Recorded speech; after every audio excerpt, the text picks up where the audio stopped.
राधे राधे। आज हम बात करेंगे अनहत नाद के बारे में। ठीक है, एक ध्वनि है जो हमारे हृदय से होते हुए अंजना चक्र से होते हुए सहस्त्र चक्र से आती है। ठीक है, हमें कानों में कंटिन्यूस सुनाई दे सकती है अगर सहस्त्र चक्र से आ रही है तो। ठीक है, इनर साउंड बोलते हैं इसको, अनहत नाद बोलते हैं। ये बहुत तरह के होते हैं। जब हम बहुत मतलब है ना, किस तरह के होते हैं पहले तो मैं इसकी बात करती हूँ। ये झिंगुर जैसे हो सकते हैं, वो संबंध उसका सहस्त्र चक्र से होगा। जब आपकी झिंगुर जैसी आवाज़ आएगी, कंटिन्यूस आवाज़ आएगी, ठीक है, रुक रुक के आ रही है, कभी मेडिटेशन में आ रही है तो वो रूट चक्र को भी दिखाता है। लेकिन आपको कंटिन्यूस आ रही है, हैमिंग की तरह आ रही है, तो वो सहस्त्र चक्र को दिखाएगा। ठीक है, जल मतलब कि नार की ध्वनि। बहुत से लोगों को ना एक चीज़ मैं क्लियर करूँगी। ठीक है, नार का संबंध जो है, शाब्दिक अर्थ जो है हिंदी में एक जल है, और नार का एक और संबंध है नारायण। नारायण नारायण जो नार में रहते हो, तो ये वहीं से लिया है। नार शब्द का प्रथम उल्लेख जो है ऋग्वेद में मिलता है। ठीक है, तो मैंने सोर्स दे दिया। तो ये अनहत नाद का जो संबंध है ऋग्वेद में से लिया गया है, मैं जो बताने वाली हूँ। झिंगूर जैसी ध्वनि, नार जैसी ध्वनि, झरने जैसी ध्वनि, उसके अलावा आपको शंख जैसी ध्वनि सुनाई दे सकती है, ये अल्ट्रा वर्जन है। डमरू जैसी ध्वनि, घंटी जैसी ध्वनि, बांसुरी जैसी ध्वनि, और ओम जैसी ध्वनि। और ओम भी डिस्टेंस से सुनाई देगा, ओ ऐसे, यही सुनाई देता है। और जो मधुमक्खी झिंगुर जैसी होती है, वो भी वैसे ही थोड़ी सी मिलती जुलती होती है, ओ।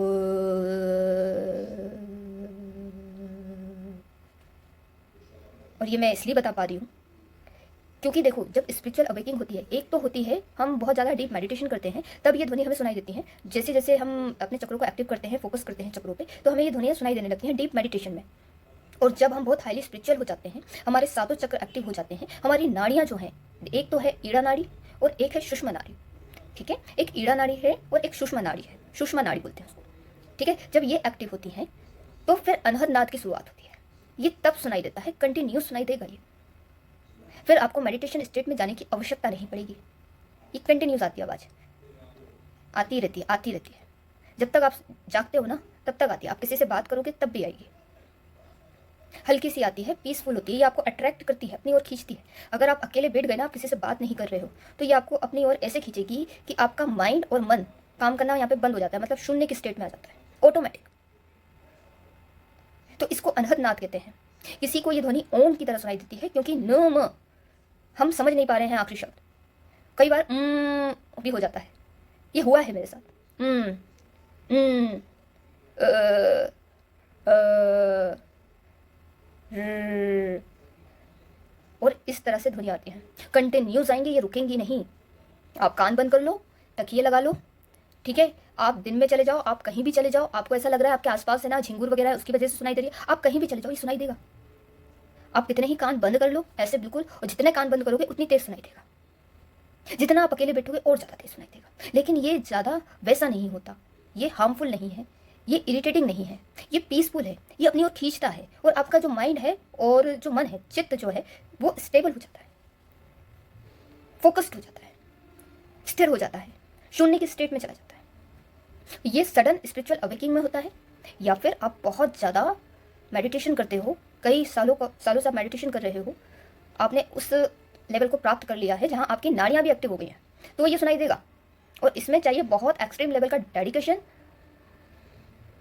और स्थिरता, मतलब कि होता है ना, एक स्थिरता भी चाहिए। जैसे कोई चीज़ हो रही है तो हम उस चीज़ को लेकर स्थिर हो जाएं, फोकस्ड हो जाएं और डिसिप्लिन के साथ करें, तो ये होगा। और एक होता है सडन स्पिरिचुअल अवेकिंग, आपको पता ही नहीं था, सडनली कान में बजने लगा, सडनली आपके शरीर में ऐसा लग रहा है सांप लौट रहे हैं, कभी नीचे लौट रहे हैं, कभी ऊपर लौट रहे हैं, कभी सर में यहाँ पे चमक चल रही है, यहाँ पे चलेगी, राइट हेड में चलेगी तो सुषमा नाड़ी एक्टिव हो रही है यहाँ, और राइट साइड होगा तो सुषमा नाड़ी।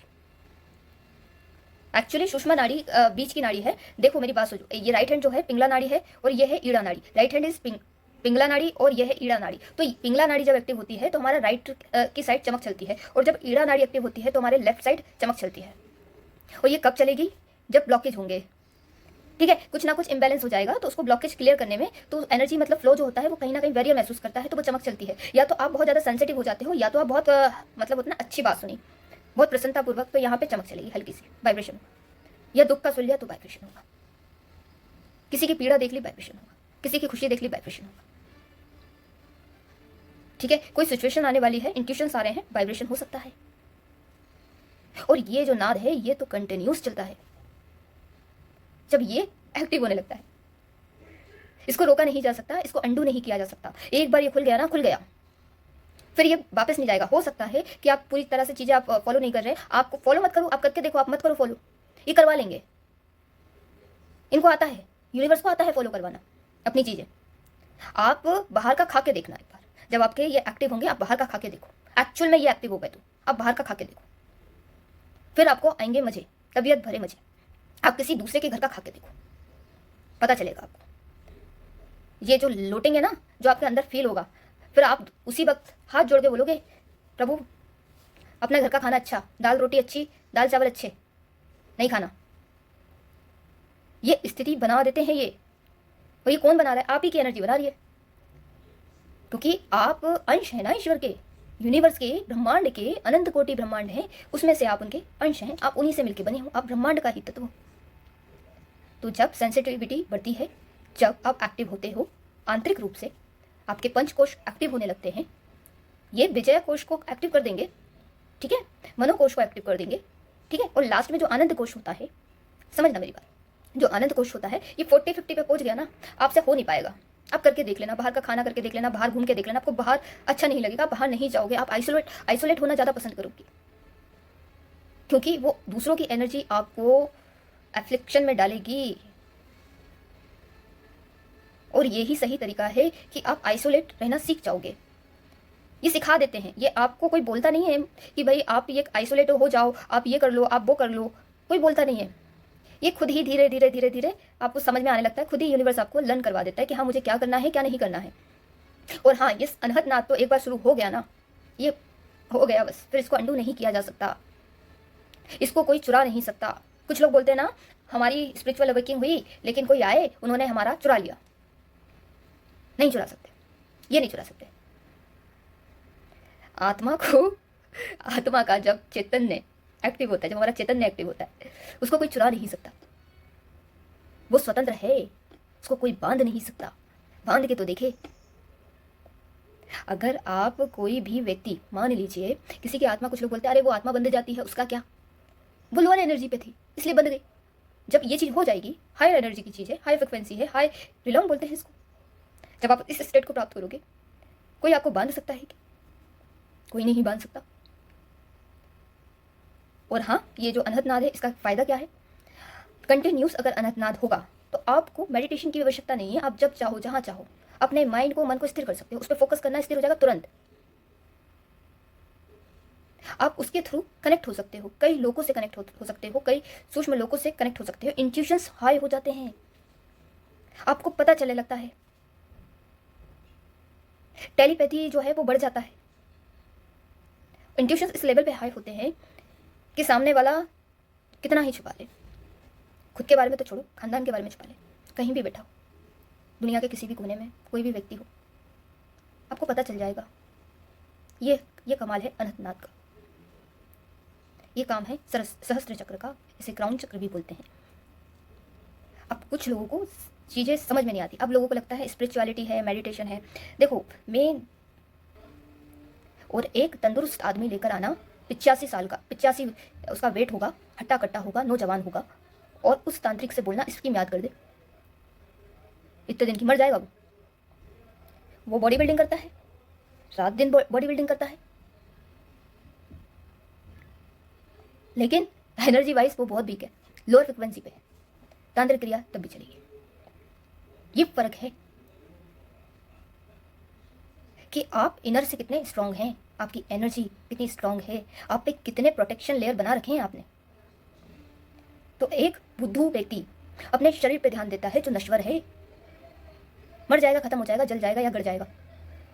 और एक बुद्धिमान व्यक्ति अपनी एनर्जी पे काम करता है, उसे पावरफुल बनाता है, उसे ताकतवर बनाता है, और जब वो मर जाता है तो अगले जन्म में वो अपनी एनर्जी लेके पैदा होता है। और फिर क्या होता है, सडन स्पिरिचुअल अवेकिंग हो जाती है उसकी, और वो प्रोटेक्शन उसका हमेशा रहता है, जिस दिन से वो पैदा होता है उस दिन से रहता है। और ये कहाँ से लिया है? ये गरुड़ पुराण से लिया है, कर्म योग से लिया है। ये भागवत गीता में भी इसका वर्णन है, कर्मयोग सिद्धांत में। ऋग्वेद में भी इसका वर्णन स्पष्ट रूप से आता है। तो आपको कोई चीज हार्म कर रही है, वो एनर्जी करेगी। शारीरिक रूप से कभी आप हार्म नहीं हो सकते, आप मर सकते हो, आपको पुनर्जन्म हो जाएगा। और जो लोग शारीरिक उस पर काम करते हैं, फिजिकल बॉडी पे, वो इंटरनली वीक ही होते हैं, एनर्जी वाइज वो वीक ही होते हैं। और जो व्यक्ति अपनी एनर्जी पे काम करता है, उससे ताकतवर कोई नहीं होता। कोई व्यक्ति मान लीजिए बहुत तंदुरुस्त है, जिम जाता है, उसकी लेकिन उसकी जो एनर्जी है वो लोअर फ्रिक्वेंसी पे ही काम करेगी, उस पर हर तरह की तांत्रिक क्रियाएं चल सकती हैं। ठीक है, लोअर फ्रिक्वेंसी पे एनर्जी है तो ये कितनी ही बॉडी बिल्डिंग कर ले, कुछ भी कर ले, मरने के बाद तो इसको यमलोक जाना ही पड़ेगा। ठीक है, यम के दूत लेकर जाएंगे इसको। ठीक है, अगर ये अनन्य भक्त प्रभु का नहीं है तो, और ये भक्ति ही अध्यात्म है, तो इसको तो यम के दूत ले जाएंगे। और धरती पे रहा तो किसी से पंगे ले लिए तो तांत्रिक परेशान कर देंगे, योग आए तो।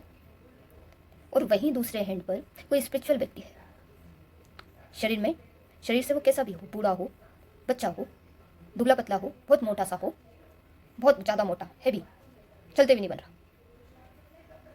या तो बहुत दुबला पतला, या बच्चा, या बहुत वृद्ध जिसके हाथ पैर कांप रहे हैं, लेकिन वो स्पिरिचुअली अवेकन्ड है। तो किसी तांत्रिक से बोलना तो जरा, इन पे करके देखे, मियाद पड़े, हांडी भेजे, तीर भेजे, गुड़िया मारे, पता नहीं क्या क्या होता है, दुनिया भर करके देखे, नहीं करेगा वो, उसको पता है उसकी एनर्जी हायर एलम पे पकड़ ही नहीं पाएगा। चैनलिंग होती है इसकी, मिलेगा ही नहीं, उसको एड्रेस ही नहीं मिलेगा, उसके लिए इनविजिबल है, एनर्जी ही इनविजिबल है। वो जिस फ्रिक्वेंसी पे काम करता है उसके लिए वो एनर्जी इनविजिबल हो जाती है, दिखना ही बंद। अब वो जो चीज़ दिखी नहीं रही, उसको कैसे वो तंत्र फूके, मंत्र फूके? क्योंकि जो व्यक्ति है स्पिरिचुअली अवेकेंड है या अवेकिंग हो रही है, तो वो हायर एलम में पहुंच गया, हायर फ्रिक्वेंसी पे चला गया। अब एक फ्रिक्वेंसी नीचे है, एक फ्रिक्वेंसी ऊपर है, अब नीचे की फ्रिक्वेंसी ऊपर वाले को मैच नहीं कर सकती, क्योंकि ये दो दुनिया अलग हो गई, अलग डायमेंशन हो गए। तो आपको जो काम करना है, स्पिरिचुअलिटी पे काम करना है, आपको योग पे काम करना है। मैं हमेशा बोलती हूँ व्यक्ति को योग करना चाहिए, और योग है ना हेल्थ के लिए, आजकल हेल्थ का बना दिया है, योग का संबंध अध्यात्म से है। आप योग करिए, ओम मंत्र का जाप कीजिए, आप बीज मंत्रों का जाप के साथ योग कीजिए, आप ध्यान को एकाग्र करने की कोशिश योग के साथ कीजिए। फिर देखते हैं आपकी एनर्जी कहाँ जाती है। ये आपको फिजिकली अच्छी तरीके से नहीं करेगी, आपको एनर्जी वाइज भी स्ट्रॉन्ग करेगी, और ये इस लेवल पे करेगी कि फिर आपको मेरे पास आने की जरूरत नहीं है कि मेरे जीवन में ये समस्या चल रही है, कुछ बता दो, कुछ कर दिया क्या मुझ पे, किसने किया है, ये क्वेश्चंस नहीं आएंगे मेरे पास। क्योंकि ऐसे लोगों का इलाज हमारी खुद की जो फील्ड होती है, ओरा फील्ड होती है, ओरा फील्ड के बाद एक प्रोटेक्शन बनना स्टार्ट हो जाता है, वो अच्छे से तबीयत से कर देती है, एक इनविजिबल प्रोटेक्शन शील्ड बन जाती है, और उसे रोज बनाने की आवश्यकता नहीं पड़ती। मैं कभी भी रोज प्रोटेक्शन शील्ड नहीं बनाती, कभी नहीं, नेचुरल है वो, और वो हर दिन के साथ स्ट्रॉन्ग होती जा रही है। अब मैं इतने लोगों का कंसल्टेशन लेती हूँ, कई नेगेटिव एनर्जी में मेरा सामना हो जाता है, कई उनके दुख होते हैं, तो वो एनर्जी वाइज जो होता है अफेक्ट तो करता है, कर सकता है मुझे, लेकिन नहीं करता मुझे, क्योंकि वो प्रोटेक्शन लेयर है, उनकी समस्या मेरे जीवन में नहीं आएंगी। और हाँ, कुछ लोग मुझसे मिलने के बाद ज़्यादा परेशान होने लगे हैं, मुझसे कंसल्टेशन लेने के बाद ज़्यादा प्रॉब्लम उनके जीवन में स्टार्ट हो गई है, ये सच है। आप मुझसे कंसल्टेशन लें तो एक बात याद रखना कि आपके जीवन का परमानेंट इलाज होगा, समस्याओं का परमानेंट इलाज होगा। ऐसा नहीं है कुछ दिनों के लिए इलाज होगा या कुछ महीने के लिए इलाज होगा, परमानेंट होगा। और जब परमानेंट कोई चीज़ होती है तो आपके जीवन में कष्ट और समस्या बढ़ जाती है, प्रॉब्लम और पता नहीं कहाँ कहाँ से आने लगती हैं। आपके साथ हुआ है, कुछ लोगों के साथ हुआ है, अभी ये वीडियो देखेंगे वो समझ जाएंगे। आपने मुझसे कंसल्टेशन लिया, उसके बाद कुछ लोगों की लाइफ में समस्या बढ़ गई, पहले जो थी उससे और ज़्यादा बढ़ गई, और मेरी रेमेडी करते से और ज़्यादा बढ़ गई। तो पेशेंस रखना आप लोग, ये परमानेंट इलाज हो रहा है, तो जो हर्डल्स हैं, जो समस्याएं हैं, जो कार्मिक चीज़ें हैं, उसको क्लींजिंग चल रही है, उसको क्लियर किया जा रहा है। तो कष्ट तो होगा, तकलीफें आएंगी, लेकिन वो कुछ समय के लिए है, पेशेंस बना के रखना, लेकिन ये परमानेंट इलाज देगा। और कुछ लोगों का ऐसा हुआ कि मुझसे मिलने के बाद उनकी लाइफ में ग्रोथ बढ़ गई। वो ऐसा इसलिए हो रहा है कि लोग मेरे से मिलते हैं, और क्योंकि मैं स्पिरिचुअली अवेकन हूँ, तो मेरे को वाक्य शक्ति भी है। मैं बहुत लोगों को, अब बहुत से लोग बुलवा देते हैं कि भाई तुम है ना ऐसा बोल दो, तुम लोग वैसा बोल दो, मेरे अंदर से नहीं आएगा ना, मैं नहीं बोलूँगी। मेरा डाउट रहेगा तो मैं डाउट में ही जाऊँगी।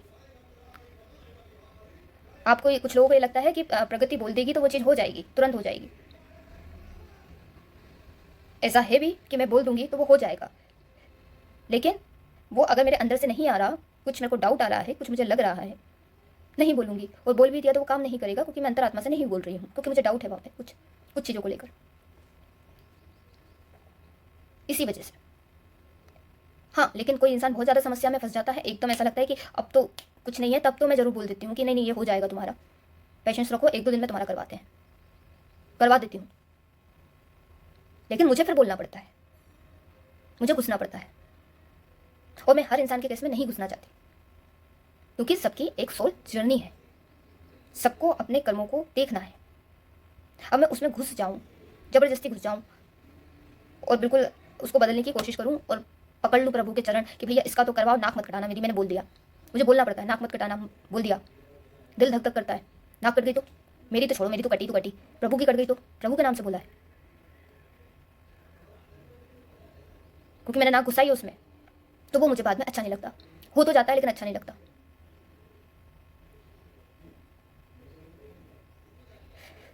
तो ऐसा है। और कुछ लोगों को मैं जब रेमेडी देती हूँ, पेशेंस रखना, आपका थोड़ा सा डेप है इस वजह से प्रॉब्लम होगी, लेकिन मैं जितना टाइम ड्यूरेशन दूंगी, इतने महीने, इतना साल भी हो सकते हैं, आपके डेप के ऊपर होगा। पेशेंस रखना, परमानेंट इलाज मिलेगा, परमानेंट। एक बार निकल गए तो पीछे देखना नहीं है दुखों को या तकलीफों को या कष्टों को, लेकिन परमानेंट। और प्रभु को पकड़ना है। मेरे पास नहीं आते, मैं तब भी बोलती आप नहीं आ रहे हो मत आओ, प्रभु को पकड़ लो। मैं तो एक्चुअली जिनको मानती हूँ भगवान कृष्ण हैं, उनकी बहुत ज़्यादा उपासक हूँ मैं, हरि उपासक हूँ, और हरि के जितने भी अवतार हैं सभी की हूँ, ऐसा नहीं है सिर्फ कृष्ण की उपासक हूँ। मेरा तत्व बहुत अलग लेवल का है, जो साधु संत मानते हैं, मैं थोड़ा सा और अलग लेवल पे चली जाती हूँ। मेरा तत्व है महाविष्णु से, महातत्व से, महाहरि से। तो होता यह है कि जितने भी हरि ने अनंत कोटि अवतार लिए हैं, अनंत कोटि, सिर्फ हम यहाँ पे देख रहे हैं, इस तरह की बात कर रहे हैं कि 24 अवतार हुए हैं। कुछ लोग 10 अवतार मानते हैं, इंपॉर्टेंट अवतार 10 मानते हैं, बाकी तो सबको पता है 24 हुए हैं। और शास्त्रों में और भी अवतारों का वर्णन है, और ऐसे ही ना जाने कितने अनंत कोटि फिर ब्रह्मांड हैं और कितने ही अवतार हैं, और क्या क्या है, मैं उसमें डिटेल में नहीं जाऊँगी। रामायण की अलग अलग ब्रह्मांड में रामायण घटित हो रही है, अलग अलग ब्रह्मांड में प्रभु श्री राम अवतार ले रहे हैं, अलग अलग ब्रह्मांड में हनुमान उस अंगूठी को लेने आ रहे हैं। और यहाँ पे जो शेषनाग हैं, शेषनाग 7 सर हैं उनके, शेषनाग, वो इन सबसे दूर है, इस माया से दूर है, तभी तो वो अलग से बैठे हैं और वो पूछ रहे हैं कौन से, क्योंकि उन्हें पहले से ज्ञात है। तो ये शेषनाग का संबंध क्या है? महाविष्णु को हमने देखा होगा, उनके ऊपर शेषनाग रहते हैं। शेषनाग क्या है? सर्प है ना, हमारे अंदर कुंडलियां हैं, वो क्या है? सर्प है, सर्प है। और 7 सर हैं शेषनाग के, तो 7 हैं, 7 चक्र हैं। कुछ समझ में आया आपको? तो जो आध्यात्मिक रूप से जागृत हो जाता है, वो जान जाता है कि ब्रह्मांड क्या है, वास्तविक स्थिति क्या है। आया समझ में? और ये प्रभु राम है कौन, उसका उसके बारे में बताया। ये तो पता नहीं क्या ही थे, आप सोच के देखो, क्या माया का जाल है। मांडुक्य उपनिषद माया की बात कर रहा है ना, ये वही माया है, ये वही रामायण माया है। अनंत कोटि, इसलिए मैं हमेशा अनंत कोटि ब्रह्मांड की बात करती हूँ और अनंत कोटि ब्रह्मांड के स्वामी नारायण की बात करती हूँ। रीज़न ये है, और ये एक जगह वर्णन नहीं है, ये मल्टीपल जगहों पे इसका वर्णन मिलता है। मैंने उपनिषद का भी रेफरेंस दिया अभी जस्ट। तो आपको समझना चाहिए, आपको अंडरस्टैंडिंग होनी चाहिए कि हाँ ये चीज़ है, तो आप वो चीज़ कर पाओगे। ठीक है? तो ये तो माया है। अगर हमें कष्ट मिल रहे हैं, अगर हम ये मान लें, ये जान जाए ये तो माया है, तो हमें कष्ट होना बंद हो जाएगा। इंसान डुअलिटी को कब छोड़ता है? जब उसका ये और ये एक्टिव हो जाता है। यहाँ से आपने गणपति को भी देखा हो, आप देखो हर जगह से आपको बहुत गहरी छाप देखने को मिलेगी गणपति की। जो क्या कहते हैं शूंड होती है, ठीक है, वो टूटी हुई है। ये यहीं पे क्यों टूटी है? क्योंकि यहाँ से तो वो चलता है ना, वो बुद्ध कारक है, गणपति कारक है, गणपति और बुद्ध का संबंध है बुद्धि से, तो ये और ये ओपन होता है। तो ये चीज़ें हैं। अब बहुत से लोगों को एक्चुअली उन्हें लगता है कि हम थोड़ा सा मेडिटेशन करेंगे, 15 मिनट करेंगे, 20 मिनट करेंगे, कुछ नहीं हो रहा। घंटों का मेडिटेशन लगता है, घंटों का। अगर आप पूर्व जन्मों से स्पिरिचुअलिटी के मार्ग पे नहीं हो तो आपको इस जन्म में घंटों के मेडिटेशन लगेगा, घंटों घंटों बैठना पड़ेगा, तब जाके आपकी स्पिरिचुअल अवेकिंग होगी। ये 1 घंटे से, आधे घंटे से कुछ नहीं होने वाला। बस आपका इतना हो सकता है कि आपको जो मानसिक चिंताएं हैं, ठीक है, मनोदशाएं हैं, कुछ विरक्तियां हैं, उससे निजात मिल जाए। लेकिन स्पिरिचुअल अवेकिंग होना, हायर रिलैम में पहुंच जाना, इतना आसान नहीं है। इसीलिए साधु संत बोलते हैं कि एक्चुअली या तो इस तरीके से जाओ, या तो एक और तरीका है जो प्रेमानंद महाराज बताते हैं, बड़े बड़े साधु संत बताते हैं और बताते आ रहे हैं। भक्ति मार्ग, प्रभु का नाम, प्रेम मार्ग। हृदय में इतना प्रेम भर लो, इतना प्रेम भर लो कि हमारे चक्र खुद ही खुल जाए, बेड़ियाँ खोल दे। जब इंसान के जीवन में प्रेम आता है, इंसान प्रेमी स्वभाव का हो जाता है, इंसान सेंसिटिव हो जाता है, तो उसको घंटों मेडिटेशन की जरूरत नहीं है। उसको फिर घंटों भगवान के बारे में सोचना, भगवान का नाम जप करना, भगवान भगवान भगवान, तो उसके 24 घंटे दिमाग में भगवान के अलावा कुछ नहीं चलेगा। तो वो ऑटोमेटिक मेडिटेशन के स्टेट में है, लेकिन वो भगवान के नाम पे तो भी हो जाएगा। लेकिन ये आपको करना पड़ेगा। ऐसे नहीं हो सकता कि कुछ लोग बोलते हैं कि मैं किसी को रेमेडी बताती हूँ, बड़ी हंसी आती है मुझे, वही बोलते हैं हम पंडित जी बुला ले, क्या पंडित जी से करवा ले मंत्र। आपको राहु के मंत्र खुद करने हैं। पंडित जी करके चले जाएंगे, पंडित जी का राहु सही हो जाएगा। और पंडित जी तो वैसे भी करते ही है ना, उनका तो वैसे भी सही है, राहु पंडित जी का सही है, तभी तो वो पंडिताई कर रहे हैं, तभी तो वो केतु वाली चीजें कर रहे हैं। हमें खुद का राहु सही करना है, हमें खुद करना है। हमारी जर्नी हमें खुद तय करनी रहती है। हम पैदा हुए हैं, अभी पैदा हुए हैं, हम मर जाएंगे। किसी को लेके पैदा हुए थे क्या? एक बच्चा एक माता 2 बच्चों को जन्म देती है, जुड़वा को देती है, एक साथ बच्चे पैदा होते हैं क्या? कुछ कुछ सेकंड, कुछ कुछ मिनट, कुछ कुछ टाइम का डिफरेंस आता है, नहीं आता है? एक साथ 2 थोड़ी ना निकलते हैं। ये तो पशुओं के साथ भी है। तो जब पैदा ही ऐसे हो गए हो, वो मरना भी तुम्हें अकेले है, तुम्हारा जुड़वा जरूरी थोड़ी ना तुम्हारे साथ मरेगा, उसी सेकंड में मरेगा, उसी क्षण मरेगा, उसी तरीके से मरेगा। हो सकता है कुछ डिफरेंस आ जाए, वेरिएशन आ जाए। आपको जर्नी खुद तय करनी है, आपकी लाइफ है, आपकी सोल जर्नी है। जैसे एक माँ के बच्चे जुड़वा 2 पैदा हुए, उनका भाग्य कभी एक नहीं होता। समय का जरा सा फर्क होता है, 5 मिनट का, 2 मिनट का, 3 मिनट का, पूरा भाग्य बदल जाता है। एक बच्चे का कुछ है, दूसरे बच्चे का कुछ है, पति पत्नी बदल जाएंगे, बच्चे बदल जाएंगे। ऐसा होता है क्या? 2 जुड़वा है, उनका एक ही पति, एक ही पत्नी और एक ही बच्चे हो जाए? संभव है क्या? एक साथ एक ही बच्चा 2 लोग कैसे पैदा कर सकते हैं? नहीं कर सकते, संभव ही नहीं है। तो कुछ चीजें लॉजिकल होती हैं भाई। देखो, हर सोल की एक खुद की एक जर्नी है। जब मैं पैदा हुई तो मेरे साथ कई हजारों बच्चे पूरे विश्व में उसी समय पैदा हुए, ठीक है, हजारों बच्चे उसी समय। तो फर्क क्या आया? लैटिट्यूड लॉन्गिट्यूड का फर्क आ गया कि मैं कहाँ पैदा हो रही हूँ, वो बच्चे कहाँ पैदा हो रहे हैं। अब मान लो कि लैटिट्यूड लॉन्गिट्यूड में फर्क आया, तो हमने उसको भी लगाया, तो उसके आसपास ही कुछ मतलब 100-200 बच्चे पैदा हो गए। क्योंकि मैं एक सिटी में रहती हूँ, तो सिटी में ही बहुत नॉर्मल सी बात है, जनसंख्या बड़ी होती है, आबादी बड़ी होती है, तो बच्चे तो पैदा होंगे ना यार। ऐसा थोड़ी ना कि बच्चे पैदा नहीं होंगे, सिर्फ एक ही को बच्चा पैदा होगा। तब भी भाग्य अलग है, प्रारब्ध अलग है, डिग्री का बहुत फर्क आता है, डिविजनल चार्ट्स का बहुत फर्क आता है, और आपके पूर्व जन्मों के कर्मों का बहुत फर्क आता है, क्योंकि संचित कर्म ही प्रारब्ध का निर्माण करते हैं। आया समझ में? तो ऐसी चीजें हैं और लोगों को समझ में आना चाहिए। हमारी स्पिरिचुअल जर्नी जो होती है वो हमारी होती है, वो किसी और की नहीं हो सकती। मोक्ष आपका मोक्ष आपको ही मिलेगा, आपका किया हुआ किसी और को मोक्ष नहीं दिलवा सकता। एक जो गुरु हैं अपने शिष्य को मोक्ष के मार्ग पे ले जा सकते हैं, लेकिन वो मोक्ष नहीं दे सकते। आ रहे समझ में? तो गुरु की प्रधानता बहुत है। हमेशा गुरुजनों की सेवा बहुत ज्यादा जरूरी है। आप कोई भी गुरु बनाए, आपके खून के गुरु, और नहीं है तो आप बनाइए,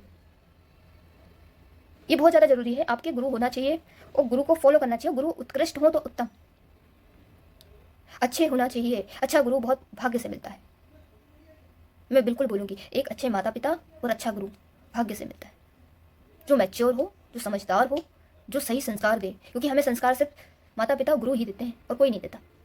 बाकी तो हम फालतू की चीज़ें ही सीखते हैं दूसरों से।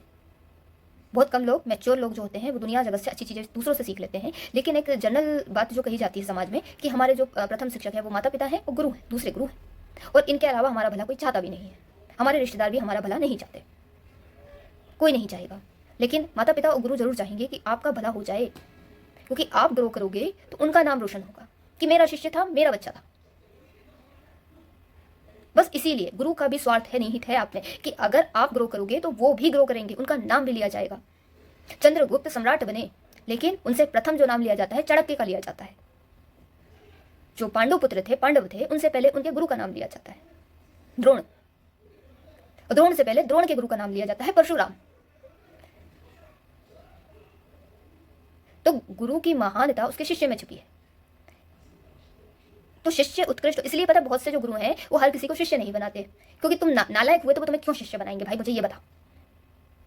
किसी योग्य, अगर कोई योग्य व्यक्ति है, उसको वो कोई भी गुरु शिष्य बनाएगा, 100% बनाएगा। वो चाहता है कि आप उसके शिष्य बनो, क्योंकि आप आगे बढ़ोगे, आपको वो आगे बढ़ाएंगे तो उनका भी नाम रोशन होगा, उनको गर्व होगा कि हाँ ये मेरा शिष्य था, ये मेरा शिष्य है। शिष्य है मतलब आज इसको जो ज्ञान है, संस्कार है, मेरे दिए हुए हैं। और कोई नालायक है तो उसको कौन सा गुरु शिष्य बनाएगा, मुझे ये बताओ, कोई नहीं बनाने वाला।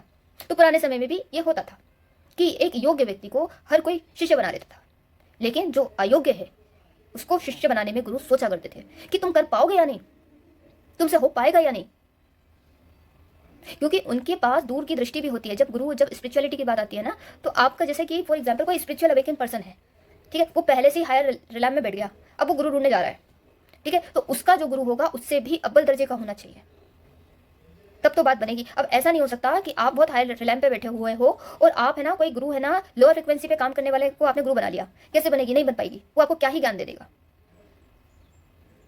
तो आपकी योग्यता के अनुसार आपके गुरु होते हैं,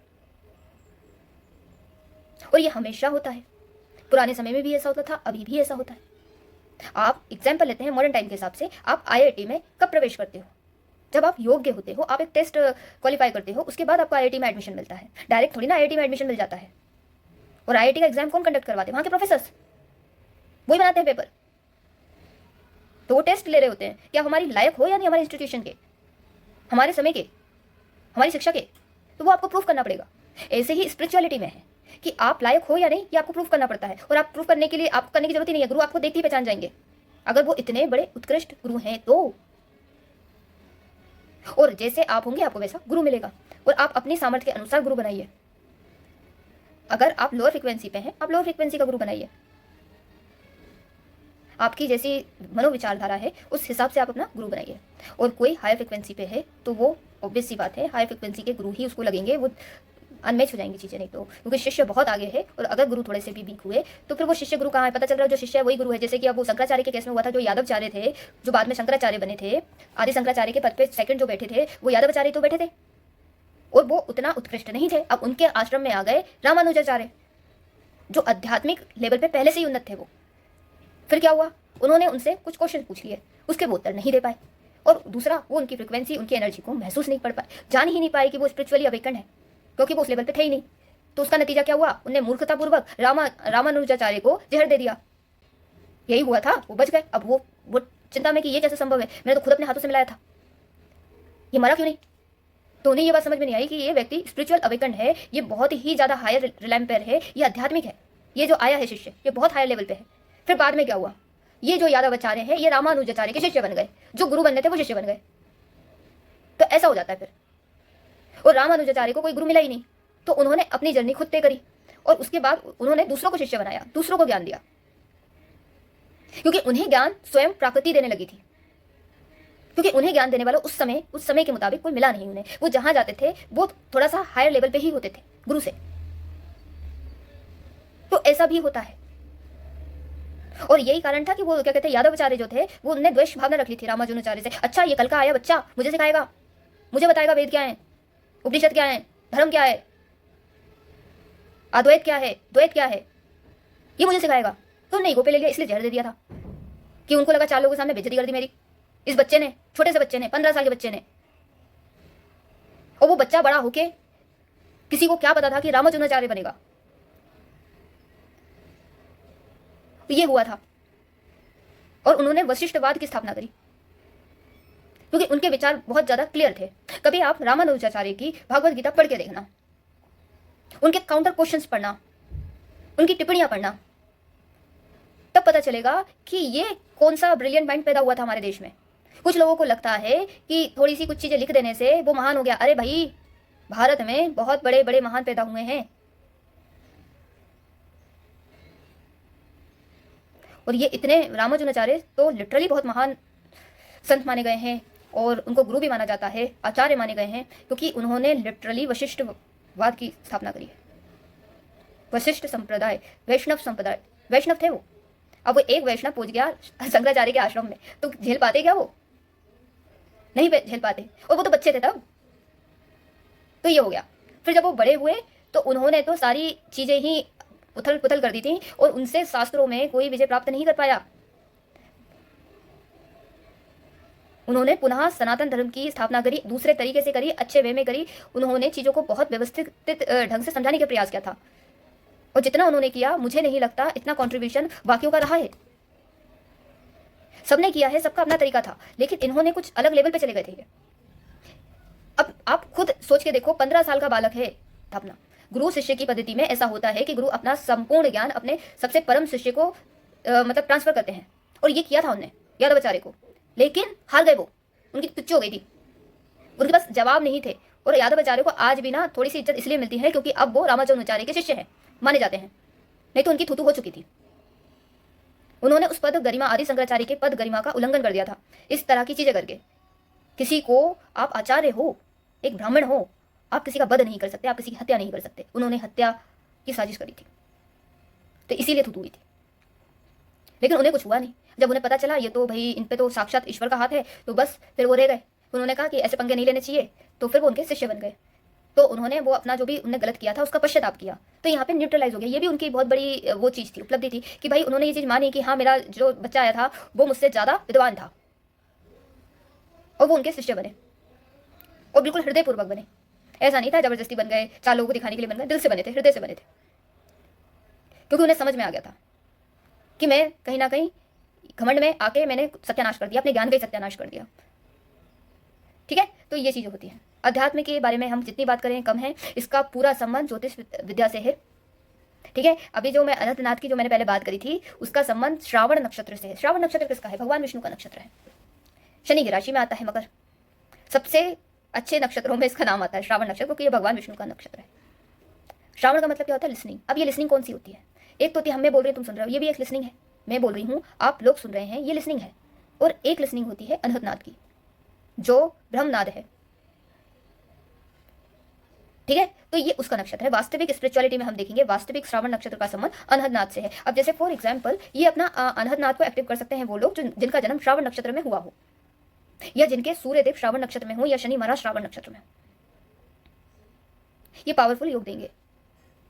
आप लगा के देखना, और आप इनसे ना करवा के देखना, आप थोड़ा सा करवाओगे ये पकड़ लेंगे फ्रिक्वेंसी, नेचुरली है इनमें। तो ये थोड़ा सा मतलब मैंने बोला ना घंटों बैठना पड़ेगा, तो इनको हो सकता है 5 घंटे बैठना पड़े, किसी को 12 घंटे बैठना पड़े, इनको 5 घंटे बैठना पड़े। लेकिन इनको सिर्फ अनंतनाथ पूरी तरह से चीजें ना इनकी रिवॉल्व नहीं होंगी, इनको फिर बाकी अलाइनमेंट भी चाहिए। सिर्फ है ना मैं अनंतनाथ की बात कर रही हूँ यहाँ पे। ठीक है, राधे राधे।